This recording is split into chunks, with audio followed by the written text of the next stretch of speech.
El lamento de Ezequiel, una lección de historia y reflexión. Reflexiones desde Ezequiel, un paseo por la antigüedad. Escuchemos por favor a alguien que por amor a Dios, que ha asumido el reto de leer la Biblia de principio a fin para apasionarse por la palabra del Señor. Como joven, y además como lectora del reto de leer la Biblia de principio a fin, me siento como si estuviera embarcada en una emocionante aventura. Y no estoy hablando de riquezas ocultas o dragones voladores, sino de la sabiduría y el amor que solo encuentra a través de las páginas sagradas de la Biblia. Dios, en su infinita bondad, nos invita a explorar su palabra, y yo, por amor a Él, estoy lista para aceptar este reto lleno de significado. Antes de sumergirme en este capítulo, me tengo que preguntar, ¿qué lecciones puedo sacar de un pasaje tan antiguo? Bueno, quizás la vida en Ezequiel no sea tan diferente de la nuestra. En lugar de buscar respuestas fáciles, me enfrento a mi curiosidad. Tal vez el secreto está en abordar estos textos con la mente abierta y un corazón dispuesto. La búsqueda es interesante y, como bien dicen, el viaje es parte de la experiencia. Así que, a leer se ha dicho. Hola, apasionados de la palabra, gracias por las preguntas y por participar con tanto entusiasmo en este rincón donde la palabra de Dios cobra vida en nuestros corazones. Cada uno de ustedes es una bendición. Y si te animas a regalarme en mi página un me gusta en este viaje y en este proyecto de lectura bíblica, sabes que eso también cuenta como una bendición de Dios. Por añadidura, quiero recordarte que puedes suscribirte a mi canal de YouTube, donde la pasión por el conocimiento se inunda de buenos videos y de lecturas bíblicas, y la bendición y la voz del Señor nunca falta. Hoy, en nuestra travesía bíblica, nos dirigimos a Ezequiel capítulo 19, el río Éufrates. Qué lugar tan traumático para Ezequiel y donde escribió las lamentaciones por la caída de Jerusalén. Ezequiel escribe con un dolor profundo, una especie de carta de amor a su tierra y al Dios de Israel que atraviesa el tiempo. Este lamento no solo resuena con tristeza, sino que también contiene poderosas lecciones que nos invitan a reflexionar. Vaya que tenemos mucho que aprender. A través de sus palabras, Ezequiel nos hace una invitación a construir un futuro sólido no solo para nosotros, sino para nuestra familia y comunidad. Las historias del pasado son eco de advertencias para que la historia no se repita. ¿Qué tal si cada uno aporta su granito de arena leyendo con pasión la palabra por amor a Dios y así comenzamos a crear el futuro que deseamos? Introducción al lamento de Ezequiel. Tu madre fue como una vid en medio de la viña, plantada junto a las aguas, dando fruto y echando vástagos a causa de las muchas aguas. Y ella tuvo varas fuertes para cetros de reyes, y se elevó su estatura por encima entre las ramas, y fue vista por causa de su altura y la multitud de sus sarmientos. Ezequiel 19, versículos 10 y 11. Un triste análisis de los reyes. Al leer Ezequiel 19, y el cual es un lamento muy significativo, me pregunto, ¿qué tienen en común la música de un violonchelo y el lamento de los príncipes de Israel?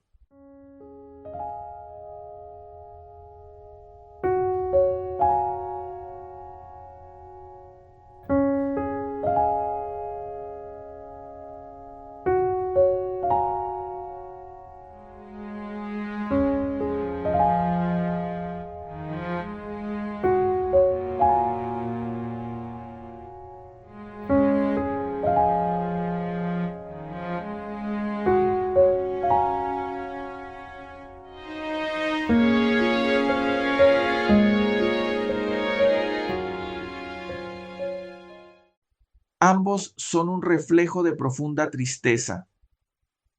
El capítulo 19 de Ezequiel no es más que un apasionante lamento sobre la caída de la monarquía, donde el profeta Ezequiel nos sumerge en un pozo de melancolía y crítica social, política y espiritual de tragedia griega parezcan alegría de fiesta. Aquí se nos presentan príncipes que se han convertido en sombras y lo que queda es la resonancia del sufrimiento del pueblo de Israel en cautividad despiadada.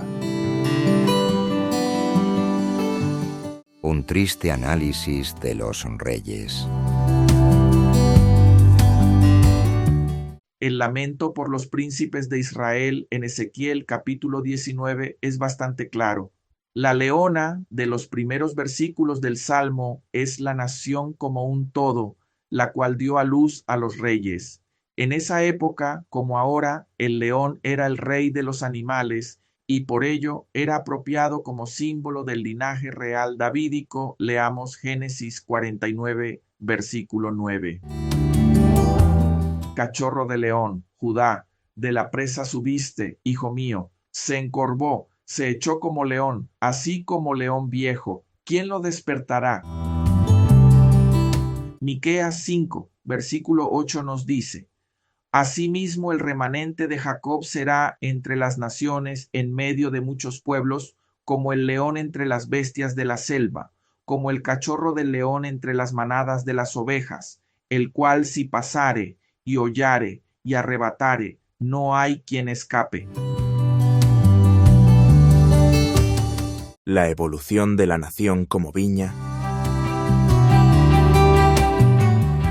En el capítulo 19 de Ezequiel, versículos 10 al 14, la nación de Israel es la viña. Los reyes que Ezequiel tiene en mente en cada sección son bastante obvios. Joacás es el primero. Los egipcios lo capturaron y lo llevaron a Egipto en el año 609 a.C. El versículo 4 nos dice: Y las naciones oyeron de él, fue tomado en la trampa de ellas y lo llevaron con grillos a la tierra de Egipto. Ezequiel omite en su relato a Joacim, cuyo nombre original era Eliaquim, y fue un rey de Judá que gobernó entre los años 608 y 598 a.C. y fue conocido por su infidelidad a Dios. Sin embargo, el destino de Jeconías queda claro en el capítulo 19, versículos 5 al 9, y dice Ezequiel: Viendo ella que había esperado mucho tiempo y que se perdía su esperanza, tomó otro de sus cachorros y lo puso por leoncillo. Y él andaba entre los leones, se hizo leoncillo, aprendió a arrebatar la presa, devoró hombres, saqueó fortalezas y asoló ciudades.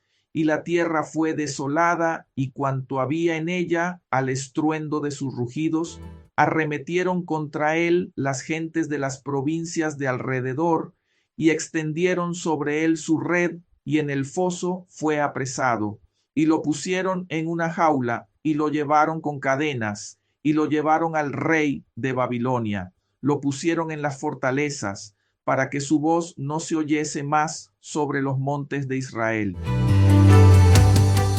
Antes de su captura, Jeconías reinó por un breve periodo. En el versículo 9 se nos narra cómo las consecuencias de su rebeldía y su desprecio al llamado divino lo condujeron a su eventual desplazamiento. Este pasaje resalta no solo el sufrimiento del rey, sino también las profundas implicaciones que tuvo para su pueblo, quienes compartieron su destino de cautividad y desolación. El rey incumplió su deber y trajo maldición y juicio sobre sí y sobre su rebaño, sobre su pueblo y sobre su nación. El destino de Sedequías se describe en este capítulo 19, versículos 10 al 14, y dice: Tu madre fue como una vid en medio de la viña, plantada junto a las aguas, dando fruto y echando vástagos a causa de las muchas aguas, y ella tuvo varas fuertes para cetros de reyes, y se elevó su estatura por encima entre las ramas, y fue vista por causa de su altura y la multitud de sus sarmientos. Pero fue arrancada con ira, derribada en tierra, y el viento solano secó su fruto.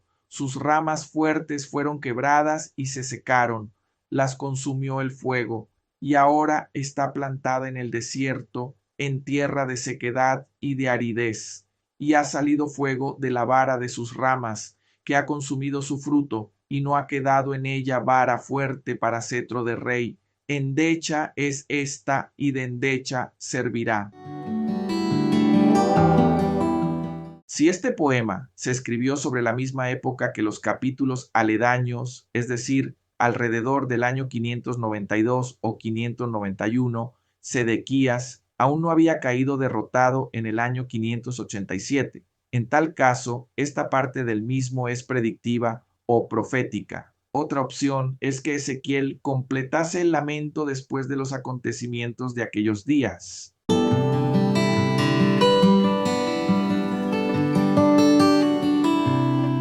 Resulta sorprendente que las palabras no describan únicamente la derrota de un poder menor ante una fuerza superior, sino más bien el declive del linaje de David e incluso de la nación de Israel, lo cual forma parte de la imagen de la viña en el capítulo 19 de Ezequiel, versículos 12 al 14. Pero fue arrancada con ira, derribada en tierra, y el viento solano secó su fruto. Sus ramas fuertes fueron quebradas y se secaron, las consumió el fuego, y ahora está plantada en el desierto, en tierra de sequedad y de aridez, y ha salido fuego de la vara de sus ramas, que ha consumido su fruto, y no ha quedado en ella vara fuerte para cetro de rey. Endecha es esta, y de endecha servirá. La propia nación se volvió patéticamente débil. Nada queda de esas vigorosas ramas aptas para ser cetros de reyes. La caída de la nación y su reflexión. La peor de las ironías es que el fuego que consumió sus frutos brotó de una de sus ramas. Se está haciendo alusión a la rebelión de Sedequías, que provocó la expedición de castigo de los babilonios. Este hecho no solo puso fin al linaje davídico, sino que también destruyó virtualmente la identidad nacional de Israel durante muchos años. Dentro de la teología de la profecía de Ezequiel, Dios mismo es el causante real de la destrucción de Israel, actuando en juicio. Sin embargo, queda claro aquí que la causa inmediata de la destrucción se encontraba en su interior. No es ni la primera ni la última vez que una nación o institución se destruye desde su interior. Los aficionados a la historia recordarán el Imperio Romano, los años del comunismo en Rusia, ciertas iglesias locales que se destruyen desde adentro. La peor de las ironías se presenta en forma de fuego. Ese mismo fuego que consumió los frutos de Israel brotó de una de sus ramas más traicioneras, la rebelión de Sedequías. A menudo miramos al mundo exterior buscando culpables, pero en este caso el verdadero villano reside en casa. La rebelión no fue simplemente un capricho, sino una chispa peligrosa que provocó la ira de los babilonios. Hoy día se ve a Sedequías como el hombre que desató el caos. Sedequías, un rey que se podría describir como la versión bíblica de un niño travieso con cerillas, decidió desafiar al imperio babilónico. El resultado no fue solo el destino de su linaje, sino también la aniquilación virtual de la identidad nacional de Israel. ¿Quién necesita enemigos cuando la autodestrucción es la elección preferida? Aquí podemos resaltar un clamor por una solución más allá de las instituciones humanas. También notamos la presencia de una conciencia de la fragilidad de las instituciones humanas. En nuestra sociedad contemporánea es evidente que las instituciones humanas, sean estas políticas, sean religiosas o sociales, no cuentan con una base sólida que garantice resultados efectivos. Este dilema se encuentra profundamente arraigado en la condición humana, donde el pecado personal permea cada estructura que se ha creado. A pesar de los esfuerzos que se realizan para establecer sistemas de gobierno y orden social, la realidad es que fallan en abordar los problemas más profundos que enfrentamos. Cuando hacemos eco del lamento por los príncipes de Israel, no solo estamos lamentando una era o una nación específica. Este lamento refleja una preocupación que abarca a la raza humana en su totalidad. Es un clamor que manifiesta el anhelo de soluciones más profundas, que no estén limitadas por los confines de nuestra organización social. El reconocimiento de la insuficiencia de las estructuras actuales es, por tanto, un primer paso hacia la búsqueda de algo más fundamental que una simple reforma institucional. La humanidad necesita desesperadamente una solución que trascienda las limitaciones de los reyes y presidentes. Esta transformación no puede venir de meras leyes o políticas, debe surgir de un cambio radical en el corazón y la mente del individuo. Mientras estemos atados a sistemas que ignoran la raíz del pecado personal, de la rebelión humana contra la palabra del Señor, el cambio duradero seguirá eludiéndonos. La respuesta, entonces, requiere un enfoque más profundo, que busque la rehabilitación del ser humano en su esencia. Como seres humanos, debemos buscar una solución transformadora de nuestro corazón, de nuestra mente y alma. Amén. Conclusiones, un legado perdurable. En medio de descripciones simbólicas y profecías de juicio, el capítulo 19 de Ezequiel se presenta como una advertencia clara y contundente. Este texto nos recuerda que la rebelión y el pecado del pueblo de Israel no solo son temas antiguos, sino también lecciones que debemos llevar a nuestro día a día. ¿Quién diría que una vid plantada junto a aguas podría enseñarnos tanto?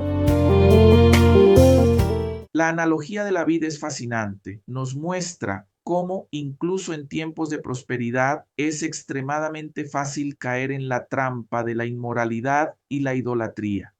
A menudo es al alcanzar ciertas bendiciones que comenzamos a olvidar al verdadero autor de todo lo que tenemos. Y ahí es donde el peligro se asoma. Olvidarnos de Dios es como dejar la puerta abierta a una tormenta que puede destruirlo todo. Cuando no tenemos a Dios presente en nuestras vidas, es como si estuviéramos caminando por un campo minado. Cada decisión puede conducirnos a una explosión de caos. En cambio, contar con la guía divina nos protege de las tormentas que podrían destruirnos. Así que, en lugar de olvidarnos del Creador y de actuar como si nuestras propias fuerzas y logros fueran los responsables de nuestras alegrías y éxitos, en su lugar debemos reflexionar y volver al corazón de nuestra relación con Dios. La historia de Israel nos desafía. ¿Estamos viviendo según los principios bíblicos que nos han sido dados? Pensemos y reflexionemos. ¿Por qué olvidar a Dios es como dejar la puerta abierta a una tormenta? Es crucial recordar que la verdadera obediencia y fidelidad a la palabra de Dios son las sendas que nos llevarán a evitar la caída en el pecado y sus destructivas consecuencias. Cerrar la puerta a la tormenta significa recordar que Dios está ahí aún en los momentos más oscuros. Rogamos por su ayuda, pero también debemos actuar. La oración, la lectura bíblica, la espiritualidad y la gratitud son las cerraduras que aseguran nuestra puerta contra las adversidades. Así que ya lo sabes, mi amigo y mi amiga, que olvidarnos de Dios es como dejar la puerta abierta a una tormenta capaz de destruirlo todo. No te arriesgues, asegura tu hogar espiritual, asegura tu relación con tu Creador y luego mantén la calma en medio del caos de la tormenta de la mano de tu Señor y Dios. Amén. Mis amigos y amigas, la salvación solo se encuentra en Cristo, como se afirma en Hechos 4, versículo 12, y en ningún otro hay salvación, porque no hay otro nombre bajo el cielo dado a los hombres por el cual podamos ser salvos. Este versículo subraya la exclusividad del Señor y Cristo como el único camino a la salvación, un tema central en la teología bíblica. La fe en Cristo es fundamental para ir a Dios Padre y se basa en la enseñanza de la Escritura Divina. Amén.